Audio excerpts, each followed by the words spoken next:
At Thanksgiving dinner, my son leaned in and whispered, "Mom, are you enjoying my $10,000 payments?" I froze and replied, "Son, I live in a 161 square foot apartment. It's smaller than a one-car garage." That's when my daughter-in-law dropped her plate and lost all the color in her face with the truth. I'm glad to have you here. Follow my story until the end and comment the city you're watching from so I can see how far my story has reached. The smell of roasted turkey filled my tiny apartment as I carefully arranged the few dishes I could afford on my second-hand table. Thanksgiving had always been my favorite holiday, but this year felt different. My son Randall had actually invited me to their house for dinner, something that hadn't happened in over 3 years. I smoothed down my best dress, a navy blue number I'd worn to church for the past 5 years, and checked my reflection in the cracked bathroom mirror. At 64, I looked every bit my age, maybe older. The stress of living paycheck to paycheck on my meager Social Security had carved deep lines around my eyes and turned my hair completely gray. The drive to Randall's house in Oakwood Hills always reminded me of how far apart our worlds had become.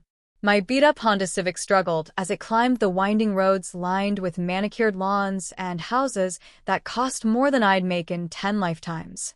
When I pulled into their circular driveway, I felt that familiar knot in my stomach, the one that told me I didn't belong here.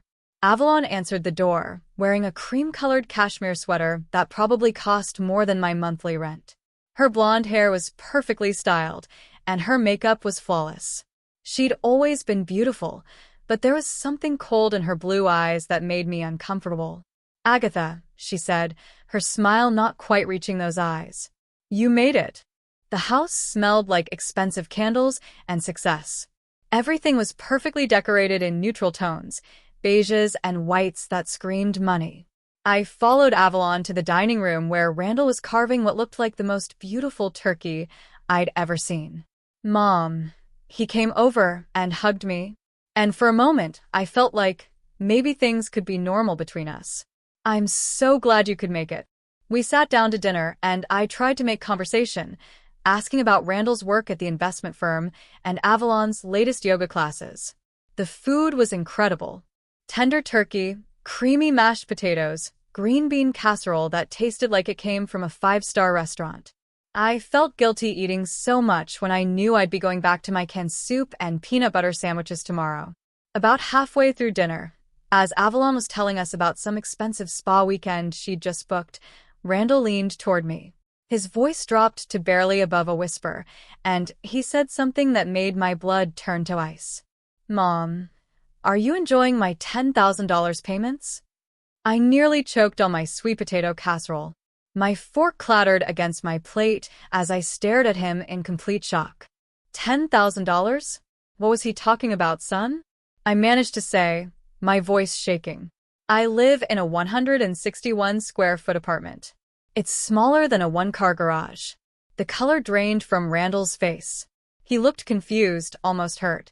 "What do you mean?" "I've been sending you $10,000 every month for the past 2 years. Avalon handles the transfers." That's when Avalon dropped her plate. The crash of breaking china echoed through their pristine dining room like a gunshot. Green bean casserole splattered across the white tablecloth and gravy pooled on the hardwood floor. But what struck me most was the look on her face. Pure terror. She scrambled to clean up the mess, her hands shaking as she gathered the broken pieces. "I'm so clumsy," she laughed, but it sounded forced, artificial. Let me clean this up." Randall was staring at me with wide eyes. "Mom, what do you mean about your apartment? Where have you been living?" My throat felt dry as sandpaper. I took a sip of water, trying to gather my thoughts. This couldn't be happening. There had to be some mistake. "I live in a studio apartment above Murphy's Deli on 5th Street, I said quietly. "The toilet is 3 feet from my bed, and I can touch both walls if I stretch my arms out. I shop at the dollar store and use coupons for everything. Last week, I had to choose between buying groceries or paying for my blood pressure medication." The silence that followed was deafening. Avalon had stopped cleaning and was frozen on her knees beside the table, still clutching pieces of the broken plate. Randall looked like someone had slapped him. But I've been sending. He started, then stopped. His gaze slowly shifted to his wife. Avalon, you said you were taking care of the transfers. You said Mom was doing well, that she'd moved to a nice place. Avalon's face was completely white now. She stood up slowly, the broken pieces still in her hands.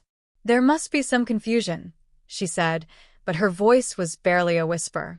Maybe there was a problem with the bank. I felt something cold settle in my chest. The way she wouldn't meet my eyes. The way she kept fidgeting with her wedding ring. The expensive clothes.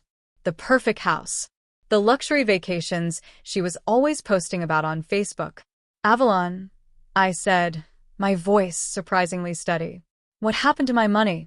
She opened her mouth, then closed it, opened it again. No words came out. Randall stood up, so fast his chair nearly toppled over. What the hell is going on here?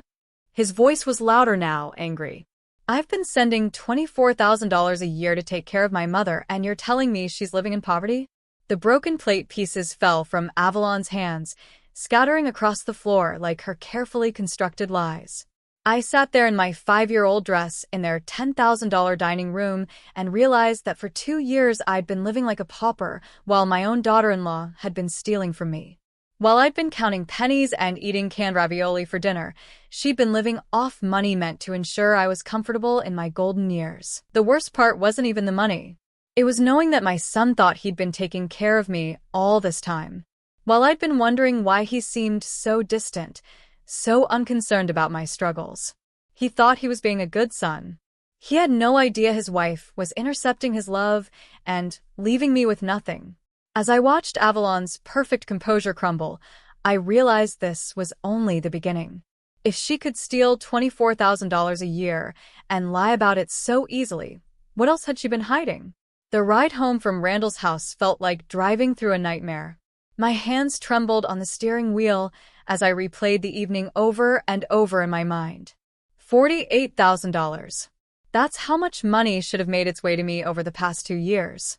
Instead, I'd been living off $900 a month in Social Security, skipping meals and rationing my medication.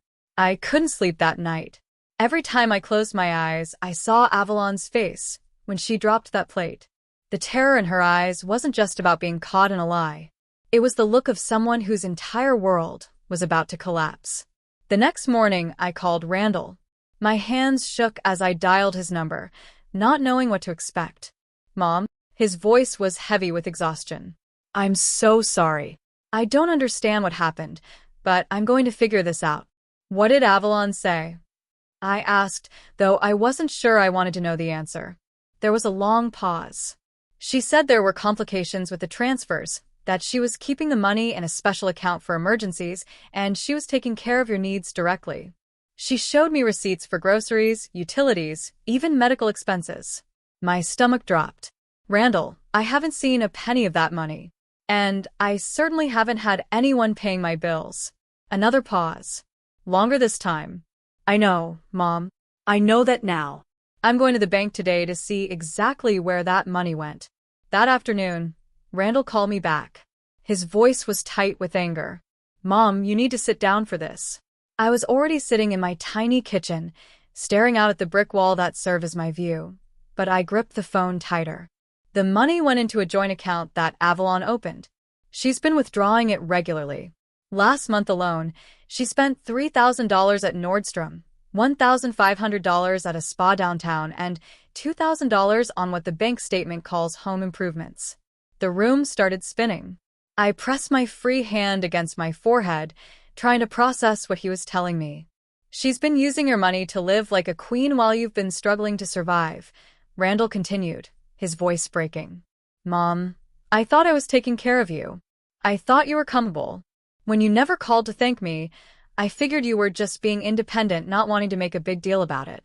That's when the pieces really started falling into place. All those times I'd wondered why Randall seemed so distant, so unconcerned about my living situation. All those family gatherings I wasn't invited to. All those phone calls that went unreturned. He thought he was already doing his part. He thought I was ungrateful. There's more, Mom. His voice got quieter. I looked back through 2 years of statements. She's been systematic about it. Regular transfers to her personal accounts, cash withdrawals, payments to stores I know you'd never shop at, and there are charges for things like designer purses, expensive restaurants, even a weekend trip to Napa Valley that she told me her sister paid for. I felt sick.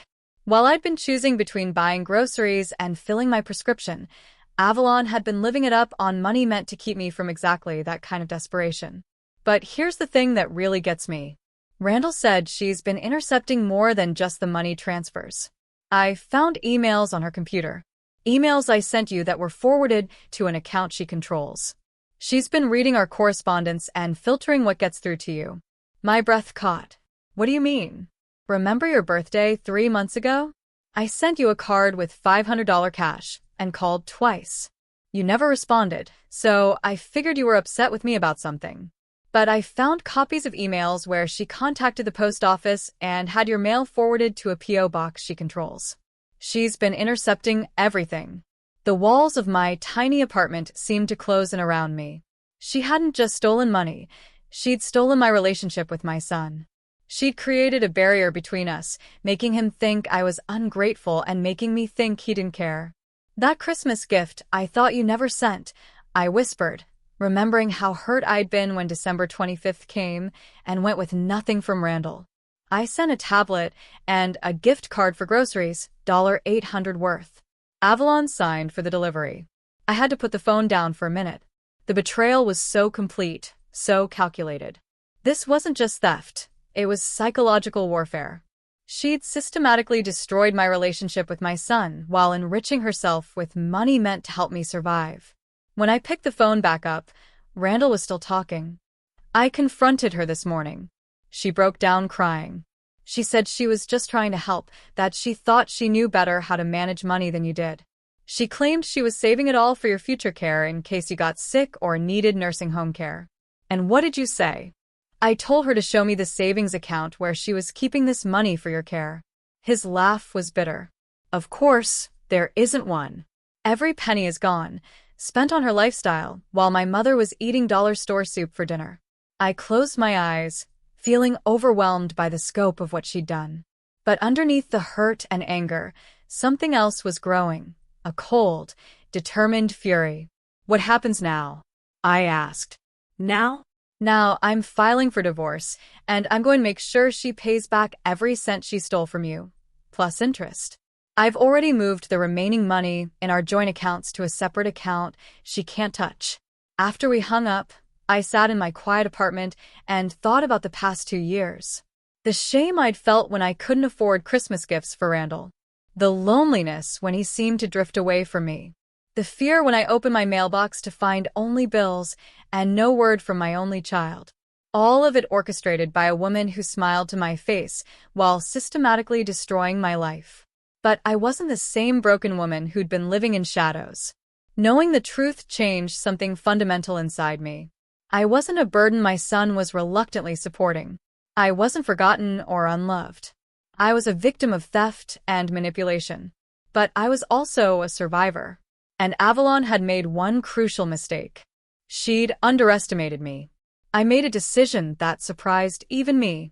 I wasn't going to expose Avalon immediately. Not yet. After 37 years of marriage to a man who taught me patience through pain and 36 years of raising a son mostly on my own, I'd learned something valuable about timing. Sometimes the most powerful move is the one nobody sees coming. Instead of demanding justice right away, I decided to watch to really see who Avalon was when she thought she was safe. 3 days after the Thanksgiving disaster, she called me. Her voice was honey sweet, the way it always was when she wanted something. Agatha, I feel just terrible about the confusion the other night. I think there's been a banking error and I want to help sort it all out. I sat in my threadbare armchair, looking around my cramped apartment, and chose my words carefully. That's very kind of you, dear. I was thinking we could meet for lunch tomorrow. There's this lovely little cafe downtown, Lerner Down. Do you know it? Of course, I knew it. It was the most expensive restaurant in the city, where entrees started at $45. The irony wasn't lost on me. She wanted to discuss my stolen money at a place I could never afford, probably planning to pay with my own funds. I'm not sure I can afford. Oh, don't be silly. My treat, of course. Your treat. Using money that was meant to keep me from choosing between food and medicine. All right, I said. What time? The next day, I borrowed my neighbor Mrs. Chen's car and drove to Lerner Down. I'd never been inside a place so fancy. Crystal chandeliers hung from the ceiling, and each table had more silverware than I owned in total. I felt completely out of place in my discount store outfit, but I held my head high. Avalon was already there, wearing a designer dress I now knew cost more than my monthly Social Security check. She waved me over with a bright smile like we were old friends meeting for a casual chat. You look wonderful, she lied smoothly, air-kissing my cheek. I ordered us some wine. I hope you don't mind. It's this amazing Chardonnay from Napa Valley. The wine probably cost more than I spent on groceries in a week. I took a small sip and listened as she launched into her performance. I feel so terrible about this whole misunderstanding, she said, dabbing at her eyes with her cloth napkin. You have to understand, Agatha. I was only trying to help. Randall was so worried about you. I thought if I managed the money carefully, I could make sure it was there when you really needed it. She paused, watching my face for a reaction. When I didn't give her one, she continued. I know it looks bad, but I was putting most of it aside in a special high-yield savings account. The receipts Randall saw were just for immediate necessities. I wanted to surprise you both with how much I'd saved. I nodded, taking another sip of wine. That was thoughtful of you. Her shoulders relaxed slightly. She thought I was buying it. The thing is, she continued, leaning forward conspiratorially, I may have mixed up some of the accounts. You know how confusing banking can be for us women, but I'm going to straighten it all out. I promise. Us women, as if being female automatically made us incompetent with money. I'd balanced my own checkbook for 40 years, stretching every dollar to make ends meet while she'd been living off stolen funds. I'm sure you will, I said calmly. Over the next hour, I listened to an increasingly elaborate web of lies. According to Avalon, there had been banking errors, computer glitches, and a series of unfortunate miscommunications. She painted herself as the victim of circumstance, the well-meaning daughter-in-law who'd gotten in over her head trying to help. What struck me most wasn't the creativity of her lies. It was how easily they came to her. She didn't hesitate, didn't stumble over details. This wasn't panic-induced dishonesty. This was the smooth, practiced deception of someone who'd been lying for a very long time. As she talked, I found myself studying her like a specimen under a microscope. The way she touched her throat when she lied about the savings account. How her voice got slightly higher when she claimed the Nordstrom purchases were gifts for you that I was saving for your birthday. The way she avoided eye contact when she said she'd never meant for any confusion to happen. By the time our $120 lunch was over, I had a complete picture of who I was dealing with. This wasn't just a woman who'd made some poor choices. This was a predator who'd identified me as easy prey and had been systematically feeding off me for 2 years. But she'd made one crucial error. She'd underestimated her victim. That evening, I called Randall, but not to report on lunch. Instead, I asked him something that had been bothering me. Son, in the past 2 years, how many times did Avalon tell you I was doing well, that I was happy with my living situation? There was a pause. A lot. Actually, whenever I asked about you, she always had updates. She said you loved your new apartment, that you'd made friends in the building, that you were taking art classes at the senior center. Art classes? I'd inquired about them once, but couldn't afford the $15 registration fee. Did she ever suggest that maybe I didn't want to be bothered? That I was enjoying my independence? Yeah, Randall said slowly. She said you'd specifically asked not to be treated like you were helpless, that you wanted to handle things yourself and would ask for help if you needed it. Perfect. She'd created a narrative where my silence was preference, not abandonment. Where my lack of contact was choice, not isolation. One more question. When's the last time you tried to visit me in my apartment? I didn't know your address, he admitted. Avalon said you wanted to keep your location private for safety reasons since it was in a rough neighborhood. She said she'd arrange visits when you were ready. The manipulation was so complete, so thorough. She'd built a wall between us, brick by brick, making sure neither of us could reach the other without going through her first. Over the following weeks, I began documenting everything. I kept a journal of our conversations, noting each lie, each manipulation. I started paying attention to her social media posts, screenshotting the expensive purchases and exotic trips that were funded by my stolen money. But more importantly, I began to see patterns in how she operated. Avalon was a creature of habit. She lied the same way every time, with tears, with claims of good intentions, with just enough truth mixed in to make the lies seem plausible. She also had a fatal flaw: arrogance. She was so convinced of her own cleverness, so certain that she could manipulate everyone around her, that she'd gotten careless. The evidence of her theft wasn't just in bank statements. It was everywhere if you knew how to look. 2 weeks before Christmas, she made her next move. She called to invite me to their annual holiday party. "I know things have been awkward," she said, "but it's Christmas and family should be together. Plus, I have some wonderful news about that savings account I mentioned." Of course she did. She'd had weeks to prepare her next lie. "That sounds lovely," I said. "Should I bring anything?" "Just yourself. And Agatha, maybe don't mention our little lunch conversation to anyone at the party. You know how people love to gossip. And I'd hate for anyone to get the wrong idea about our family." "Our family?" She still thought she could control the narrative. "Of course, dear. I wouldn't want to cause any problems." As I hung up the phone, I realized something had shifted inside me over these weeks of watching and waiting. The frightened, ashamed woman who'd been living in this tiny apartment was gone. In her place was someone harder, smarter, and infinitely more dangerous. Avalon thought she was inviting a harmless old lady to her Christmas party. She was wrong. The Christmas party was everything I expected from Avalon: excessive, showy, and paid for with money that should have been keeping me warm and fed. Their house blazed with enough lights to illuminate a small town. And inside, everything sparkled with a kind of holiday decorations that cost more than most people's cars. I arrived fashionably late, wearing my best dress, the same navy one from Thanksgiving, but I'd managed to find a festive scarf at the dollar store. Among the guests in their designer outfits, I looked exactly like what I was: the poor relative invited out of obligation. Perfect. Avalon swept over to greet me, wearing a red cocktail dress that I now recognized from her social media posts. The caption had read, "Treating myself to something special for the holidays." What she'd really meant was, spending Agatha's money on another outfit she'll never be able to afford. "Agatha, you look lovely," she gushed, though her eyes said otherwise. "Come, let me introduce you to everyone." She paraded me around like a trophy. The sweet mother-in-law she was so generously caring for. I smiled and nodded, playing my part perfectly. But all the while I was listening, watching, learning. "This is Randall's mother," she told each group of guests. "She's such an inspiration, living independently, refusing all offers of help. So proud and self-sufficient." The guests nodded approvingly at this heartwarming tale of elderly independence, never guessing that my pride was actually poverty and my self-sufficiency was abandonment.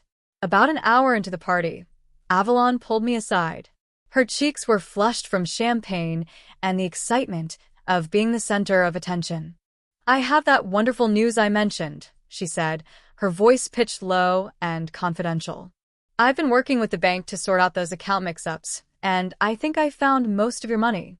"Most of it? Not all of it." She was already preparing to explain away the thousands she'd stolen.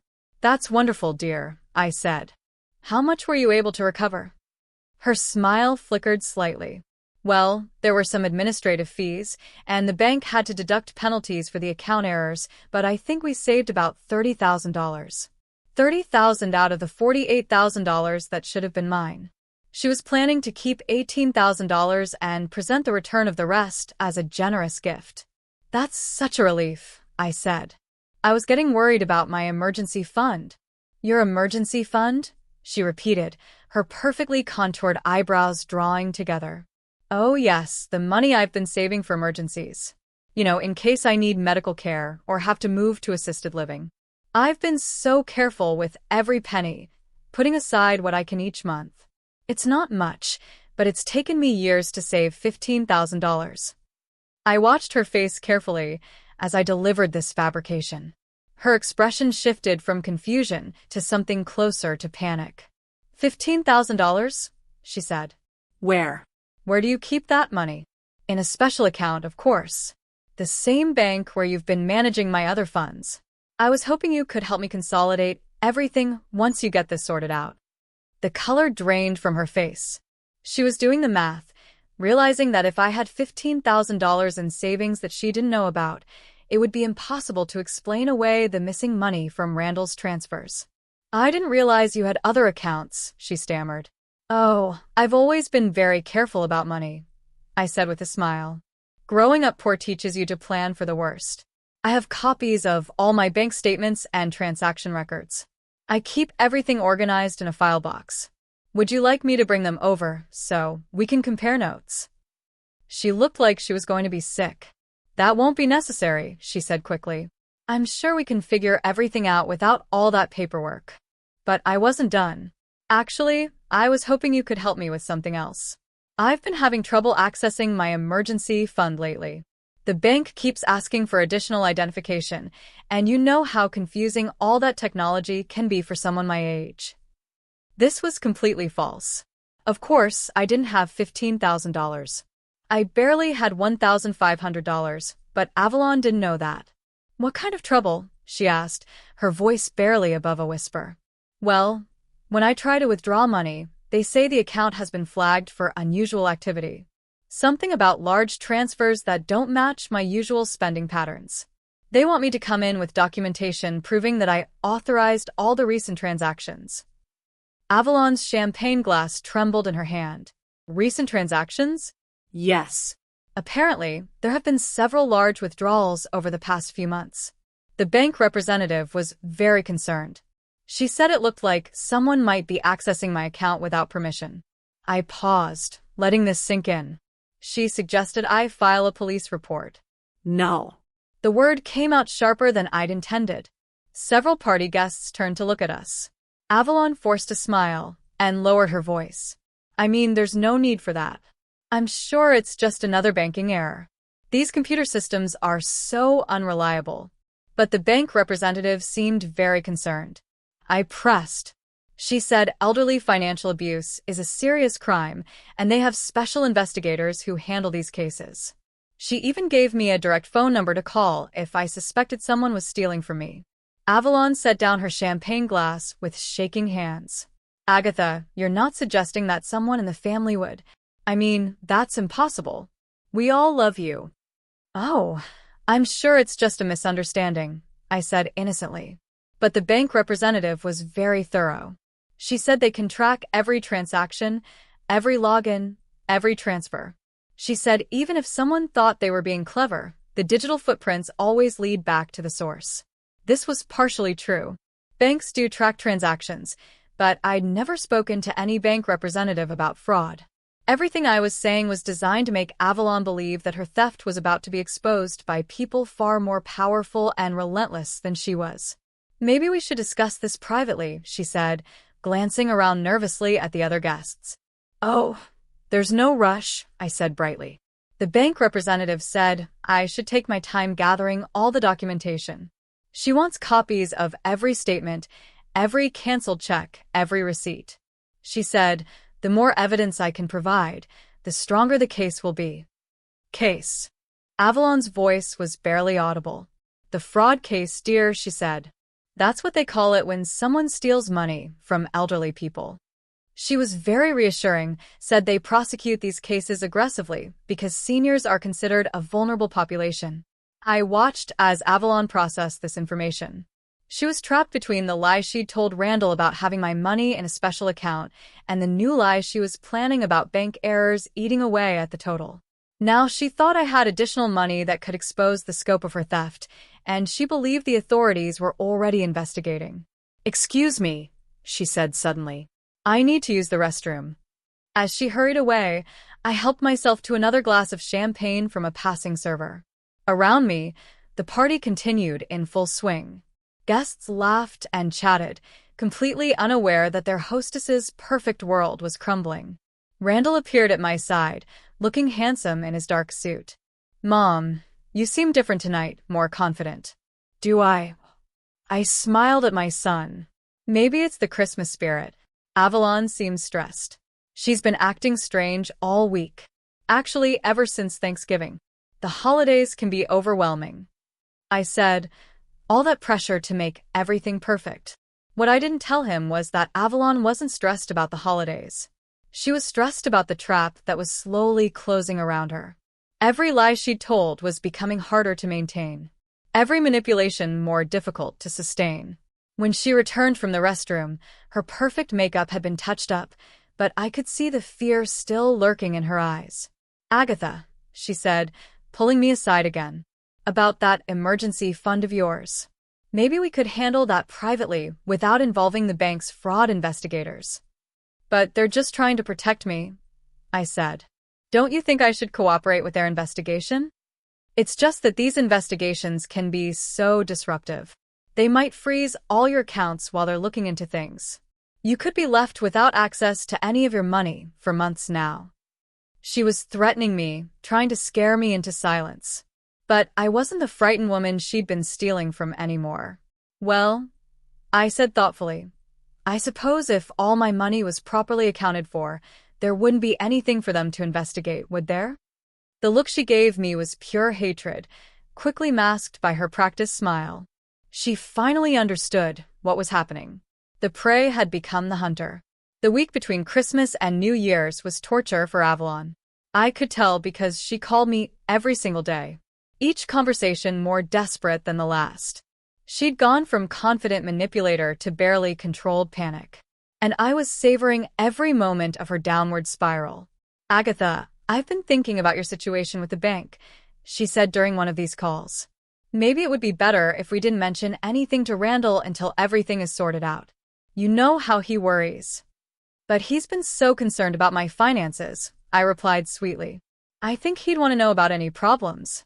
It's just that he's been under so much stress at work. I hate to add to his burden with banking errors and investigations." Banking errors.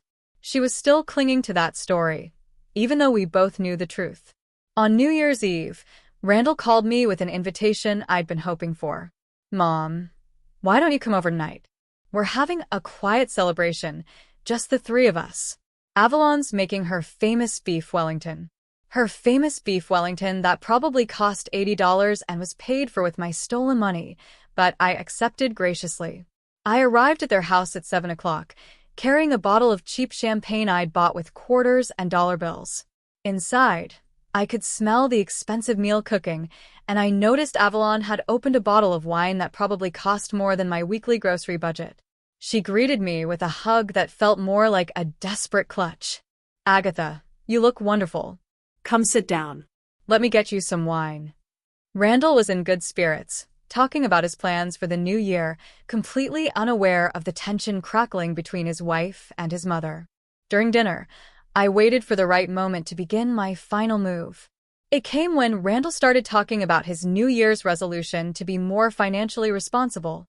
"I've been looking over all our accounts," he said, cutting into his Wellington, "making sure everything is organized and accounted for. It's amazing how money can just slip away if you're not careful." Avalon's fork clattered against her plate. "That sounds very wise," I said. "I've been doing the same thing with my accounts, making sure every penny is accounted for." Randall looked up with interest. "Really? I thought you didn't like dealing with financial paperwork." "Oh, I've learned to be much more careful about money over the years," I said. "Especially since I've been having those problems with the bank that Avalon mentioned." This was it, the moment I'd been building toward for weeks. Randall frowned. "Problems with the bank? What problems?" Avalon shot me a desperate look, but I ignored her. "The bank contacted me about some unusual activity on my accounts. Large transactions that don't match my spending patterns." "What kind of transactions?" Randall asked, setting down his fork. I pulled out a small notebook from my purse, a prop I'd prepared for this moment. "Well, according to their records, there have been numerous large withdrawals and transfers over the past 2 years." The amounts don't make sense for someone living on my income. Randall's expression grew serious. Mom, are you saying someone has been accessing your accounts without permission? The bank seems to think so. I said they've been very thorough in their investigation. They can trace every transaction, every login, every transfer. They even know which computer and IP address was used for online banking. Avalon had gone completely white. She was gripping her wine glass, so tightly I thought it might shatter. But here's the strange part, I continued, opening my notebook and pretending to read from it. According to the bank's records, most of these suspicious transactions correspond exactly with dates when money was supposed to be transferred to help with my living expenses. Randall sat back in his chair, the pieces starting to fall into place. You mean the money I've been sending? It seems that way. The bank investigator said it looks like someone was intercepting those transfers and redirecting them to other accounts. I looked directly at Avalon. She said whoever did this was very clever about it. They made it look like the money was going where it was supposed to go, but then they moved it somewhere else. The silence that followed was deafening. Randall's gaze moved slowly from me to his wife. Avalon was staring at her plate, tears starting to stream down her face. Avalon, Randall said quietly, is there something you want to tell me? She looked up, mascara running, her perfect facade finally cracking completely. It's not what you think. Then explain it to me. I was trying to help, she sobbed. Your mother doesn't understand money. She would have just wasted it. The words hung in the air like toxic smoke. Randall's face went through a series of emotions, confusion, realization, and finally cold fury. Wasted it on what? He asked. Food, medicine, rent? You don't understand the pressure I've been under, Avalon continued as if she were the victim. Maintaining this house, keeping up appearances for your career. Your mother was fine living simply. She didn't need all that money. She was eating canned soup and rationing her medication. Randall's voice rose. While you were buying $1,000 purses and taking spa vacations. It wasn't like that, Avalon insisted. I was planning to give it back. I was investing it, making it grow. I thought. You thought you'd steal from my mother and lie to both of us about it. Randall stood up, so abruptly his chair fell over. For 2 years, Mom. 2 years. I thought I was taking care of you. I thought you were comfortable and happy. Do you know how guilty I felt when you seemed distant? How did you know? He asked. How did you figure out what she was doing? I smiled, thinking of all those weeks of careful planning and patient observation. She underestimated me. She thought because I was poor and old that I was also stupid. But surviving on $900 a month for 2 years taught me to pay attention to every detail. And when someone is lying to you, if you watch carefully enough, they always give themselves away. The truth was finally out. Now came the reckoning. 6 months later, I stood in the kitchen of my new apartment, a real one-bedroom with actual walls between the rooms, making coffee in a machine that didn't require quarters. The morning sunlight streamed through windows that faced a garden instead of a brick wall. And for the first time in years, I felt something I'd almost forgotten. Peace. The legal proceedings had moved faster than I'd expected. Avalon's lawyer had advised her to cooperate fully, hoping for leniency. She'd signed over the deed to several pieces of jewelry, including a diamond necklace worth $8,000 that she'd bought with my stolen money. Her designer wardrobe was sold, her car repossessed, and the contents of her personal account seized. But the most satisfying moment wasn't financial. It was the day she had to face what she'd really done. The divorce proceedings required full financial disclosure.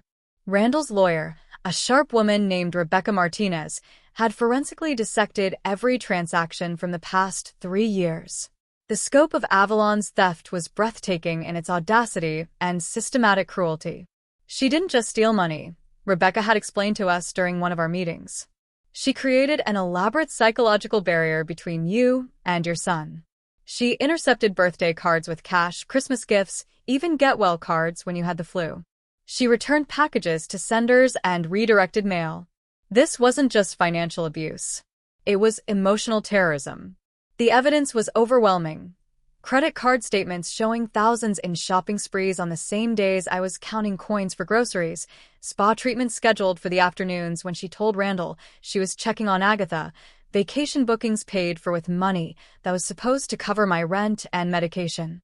But perhaps most damning were the emails Rebecca's team recovered from Avalon's deleted files, communications with her sister and friends where she laughed about the old woman's situation and bragged about how easy it was to manipulate both of them.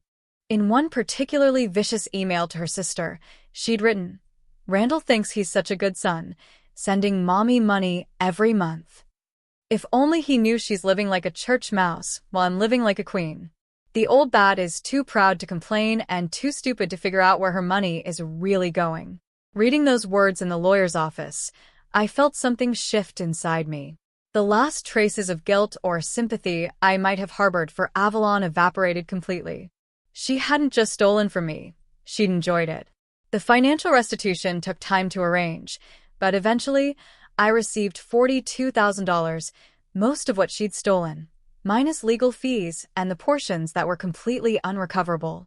It wasn't everything, but it was enough to change my life completely.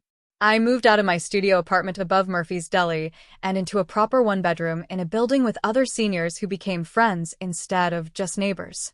I could afford fresh groceries, name brand medication, and even small luxuries like cable television and a smartphone so Randall could call me whenever he wanted. But the real transformation was in my relationship with my son. Those barriers Avalon had so carefully constructed were gone.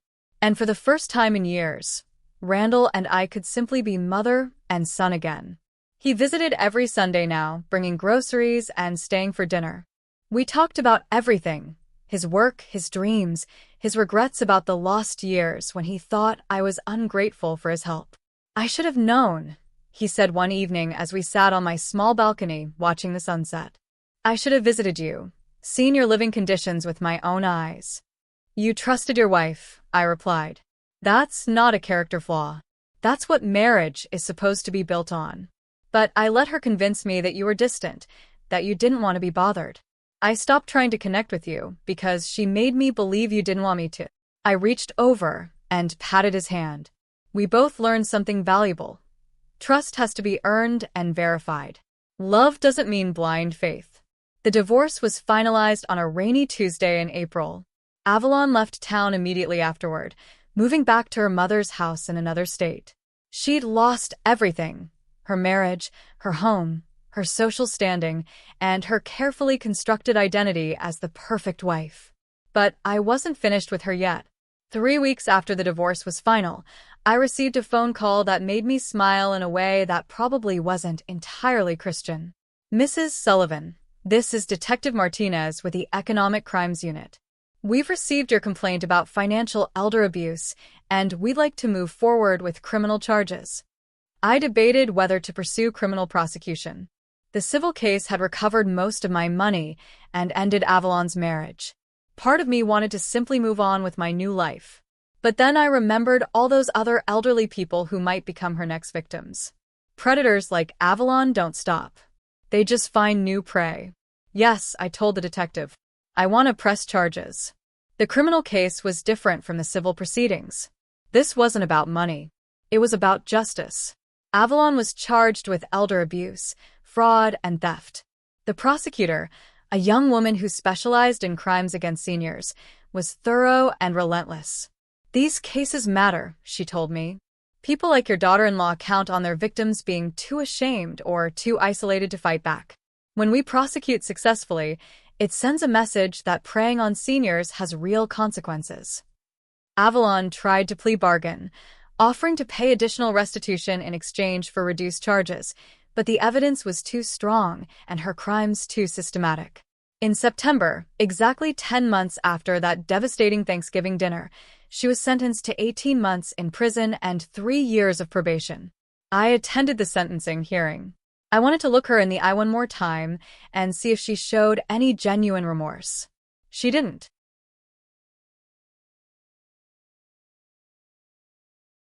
Even in her orange jumpsuit, even facing prison time, Avalon's main emotions seemed to be self-pity. She cried during her statement to the judge. But her words were all about how the divorce and prosecution had ruined her life, how she'd lost everything, how she was sorry people misunderstood her intentions. Not once did she look at me. Not once did she acknowledge the 2 years of poverty, loneliness, and fear she'd caused me. To the end, she was the victim in her own mind. But I wasn't there for her apology. I was there for my own sense of closure. When the judge asked if I wanted to make a victim impact statement, I stood up slowly, my voice steady and clear. Your Honor, the defendant didn't just steal money from me.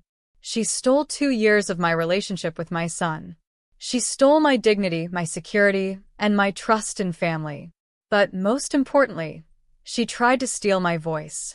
I turned to look directly at Avalon for the first time since the proceedings began. She counted on me being too ashamed, too weak, or too afraid to fight back. She was wrong. I may be 65 years old, and I may live on Social Security, but I am not powerless.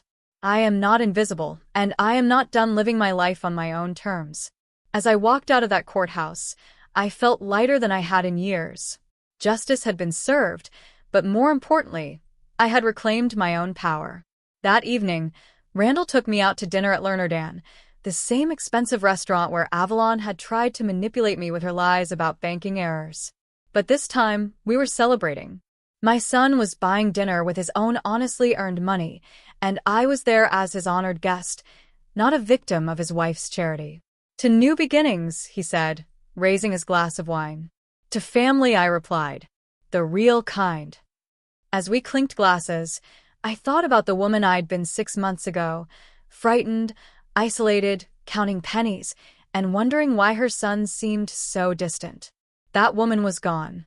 In her place was someone who'd learned that being underestimated could be a strength, that patience could be a weapon, and that sometimes the most powerful thing you can do is simply refuse to be silenced. I was 65 years old, and I was just getting started. Outside the restaurant windows, the city sparkled with possibilities. Somewhere out there, Avalon was beginning her prison sentence, finally facing real consequences for the first time in her privileged life. But I wasn't thinking about her anymore. I was thinking about tomorrow and next week and all the years ahead that were finally truly mine. The girl who'd grown up poor and married young, who'd raised a son mostly alone and survived on scraps for too long, had found her voice at last, and she wasn't done using it. Now, I'm curious about you who listened to my story. What would you do if you were in my place? Have you ever been through something similar? Comment below. And meanwhile, I'm leaving on the final screen 2 other stories that are channel favorites, and they will definitely surprise you. Thank you for watching until here.